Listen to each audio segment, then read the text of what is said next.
one of my favorite mayors long before I moved back home to Tuscaloosa. I've kept up with this guy, and I used to always badger him when I'd interview him for years and say, run for governor. You need to run for governor. Please run for governor. And sometimes just to have fun with him, I'd pretend to slip up and I'd call him Governor Maddox. Yeah. Instead of Mayor Walt Maddox. And we'd laugh it off. And he'd say, well, I'm going to be the mayor. I'm not going to think about that right. Well, then finally, I guess he just got tired and caved to the pressure. Yep. And he's running for governor. And I'm hearing a lot of good stuff about his campaign, even though he's a Democrat. We're going to talk about that in just a minute. Hello, Mayor Walt Maddox. How are you, my friend? I'm doing well. I appreciate that. You know, it's funny. People will come up to you and say, Walt, I'm going to vote for you, even though you're and then they'll go, Democrat. and so it's only in Alabama, my man. I know, but that's okay, right? That's okay. That's okay. You know what? Hey, we're all Alabamians. We're all Americans. There you go. Roll Tide, by the way. Hey, Roll Tide, big week, isn't it? I mean, I'm telling you what. This is huge. Yeah. It feels huge. It does. Between Thanksgiving and the Iron Bowl, I think it's one of the greatest, it may be the greatest week of the year, just short of Christmas. But this bet you've made with the Auburn mayor, tell me a little bit about this. I know it's not the first time. What's going on? I love these things. Well, Bill and I have been doing this now for 12 years because we thought it would be a good way to obviously raise attention not only for the universities but for our cities.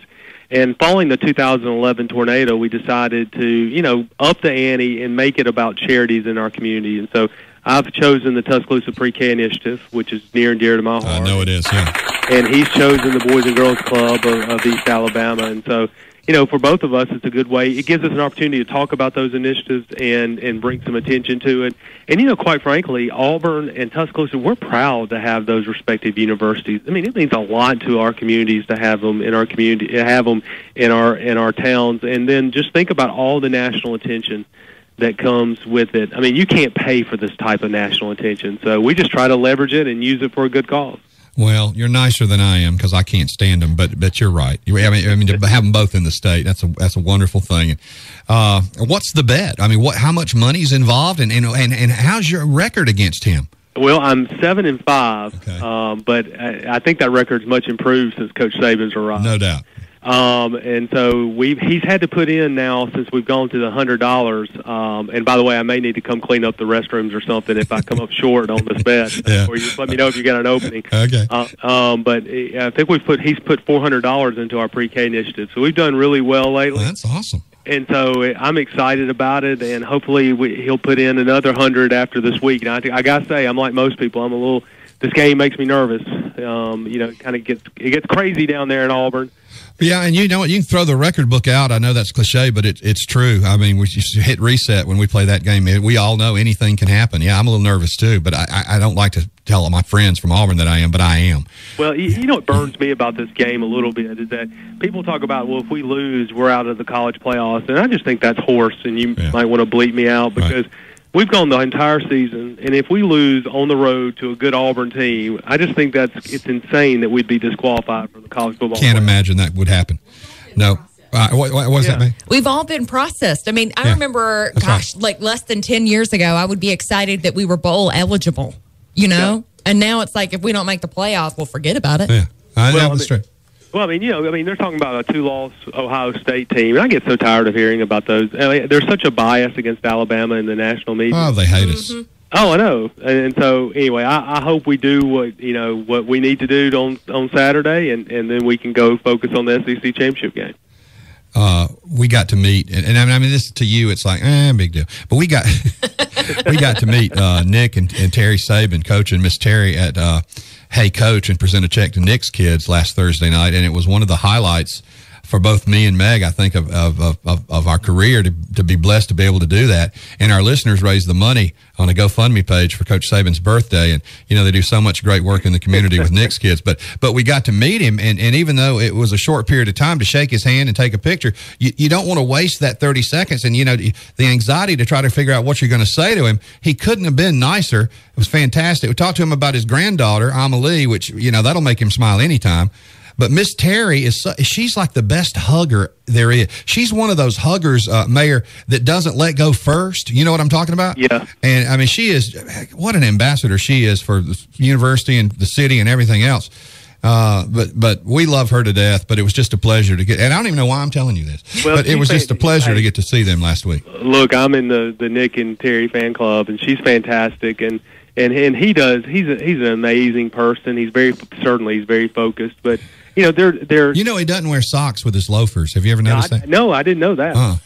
Man, yeah, it's always breaking news with you. I know. You're always breaking something. See, that's what separates us. We cover the big stuff, but we look. You know, he wears these really nice loafers, but he doesn't wear socks with them. He never wears socks with them. I thought that was kind of cool. Now I'm wearing loafers without socks. Just so I hear you. Well, you know, he looks good to be in his 60s. He looks great. And Meg said when he walked in, Meg, what did you say about Blindside? Instead of like Sandra Bullock in the Blindside, because he's so handsome. Like, just, wow. Well, I mean, I'm not going to go that far. Funny. Well, anyway, now this governor's race, has it been harder than you thought it would be? And I'm just talking about the grind of the campaign. You have to be away from home a little more than you would like. Yeah, you're gone a lot. You're having to work harder than you ever have. I tell people it's exhilarating and exhausting. Yeah, it's all in one. But I've gotten to meet, no matter what happens, and certainly we're in this to win it. But I've met so many wonderful people. I've seen so many places in the state, and you know what? I'm better for this experience, and I'm really having a fantastic time with it. And we'll see what happens. It's an interesting time right now in Alabama politics, as it is in national politics. Oh my God, no kidding. And so I think there's a wave of change out there that I think is actually good. That I like what I'm seeing, and especially I would say probably 45 and younger.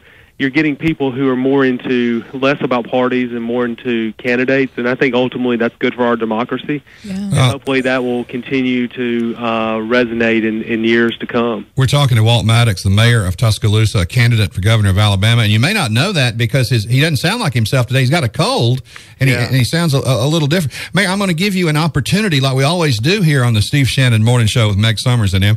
I love it when we break news, and we'll give you that opportunity as always. But this morning, let's hone in a little bit and get you. You may want to take this opportunity to break some news. Have you, sir? Would you like to confess, based on the climate we're living in today, that you have ever been sexually harassed? No. Now, I didn't ask if you would like to admit ever sexually harassing anyone, because you're a good-looking fella. So I'm just wondering if you've ever been sexually harassed. No, I've been challenged my whole life. I understand. I relate. I'm a shy guy, so I've been challenged my whole life. But no, that's a good thing these days. Yeah, it's. What do you make of all this? You know what? I think it's ultimately going to be a good thing, because if this is, certainly has been happening, and now that it's coming to the forefront, we just can't treat people this way. I mean, it's unconscionable to me. And, my background actually was HR, human resources, so I've dealt with sexual harassment in a large way as part of my career. Okay. And so, to me, these things have been happening. They need to come to the light of day, and they need to be dealt with openly and honestly, and never allowed to happen again. No one should have to come to work and be discriminated against because of their race, or their gender. And so hopefully good will come out of this. And I think, you're seeing this across the aisle. You're seeing it in entertainment and politics. So I got a feeling this is going to continue to cascade for a few more weeks, and ultimately I think we'll all be better for it. Every day I wake up and there's a new one, and it's to the point, who's next, what's next? Charlie Rose just absolutely, because did that blow your mind? Yeah. That one blew my mind, because I've always enjoyed Charlie and felt him to be a very unbiased actor. A good interviewer, yeah. Yeah, and so you just hated to hear that. But if the allegations are accurate, I think the punishment meets the crime. And Mayor Maddox, now this morning, John Lasseter, the founder of Pixar, the head of Disney Animation, involved in Frozen and all these other movies that our kids have all watched, and now he's gone for 6 months, and he's admitted that he's, as he said, had some missteps and been involved in sexual harassment. Disney, Pixar, for God's sake. When does it end? Well, I don't know, but if you abuse authority, you don't deserve to have it. Amen. Amen. Well said. I like that. So before we actually go on the air here, do you think Roy Moore should drop out of the race? Well, I felt like Roy Moore was disqualified long before these allegations. Ouch. And so I certainly find it hard to believe that. Let me take Walt Maddox as mayor, or Walt Maddox as a gubernatorial candidate out of this. I have a 15-year-old daughter. And I just find these allegations so unconscionable that if you cannot legitimately explain the circumstances behind it, I don't know how we should consider you to be one of 100 leaders in our nation who basically determine the future of this country. So you believe his accusers? Well, I agree with the governor of Alabama, who said believe their accusers until... But she says she's going to vote for him anyway. Well, and I think to me that's more troubling, and does it? I mean, it's just, again, it's just horrible to think about that we can try to somehow condone or wish that behavior away. And again, I agree with Richard Shelby in his conclusion on this. Look into your crystal ball. We have less than a week for people to register to vote in this election. Where do you see this turning out? What if Roy Moore wins? He's leading in some of the polling this morning. What if he wins? What should happen? I think it'll be a black eye for Alabama if he wins, because you imagine the economic development repercussions alone. Take the moral judgment out if you want to. We're recruiting a lot of global companies. We're competing against other states, and the eyes of the nation are watching Alabama. I think the majority of people find this very troubling, but the majority of people doesn't mean the majority of voters. And if you only have 30% voter turnout or 20% voter turnout on December 12th, there's certainly a scenario where Judge Moore could win. But I think if the majority of people go and vote, I think there will be a different outcome. That would be my guess. But you know what? Well, none of us know. None of us know. That's the great thing about our democracy. We learned that in the presidential election. None of us know how it's going to turn out. None of us know, and then we'll just have to go from there. Well, I have a confession to make to you on live radio, Mayor Maddox.